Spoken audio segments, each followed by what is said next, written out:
মুমিন হবা, পরীক্ষার সম্মুখীন হতে হবে। পরীক্ষায় উত্তীর্ণ হইলে আমি আল্লাহ তোমাকে সফলতার চাবিকাঠি দিয়ে দিব। আর যদি পরীক্ষায় ফেল করো, ঈমান আনার পরেও অনেকে বেঈমান হয়ে যায়, আছে না?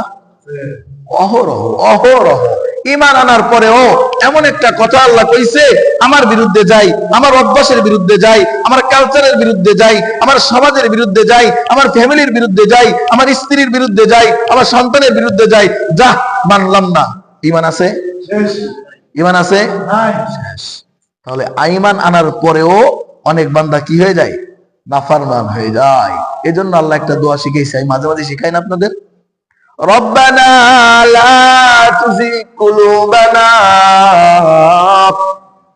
রব্বানা লা তুযিগ কুলুবানা বাদা ইয হাদাইতানা ওয়া হাব লানা মিন লাদুনকা রাহমাহ ইন্নাকা আনতাল ওয়াহ্হাব। এই দোয়াটা মালিক নিজে শিখাইছে, কোরআনে আছে, কোরআনের আয়াত এটা।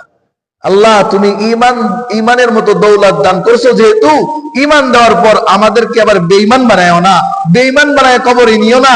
কারণ মুমিনের সবথেকে দামি সম্পদের নাম কি? ঈমান নাই তো কোনো দাম নাই, ঈমান নাই তো কোনো দাম নাই, ঈমান নাই তো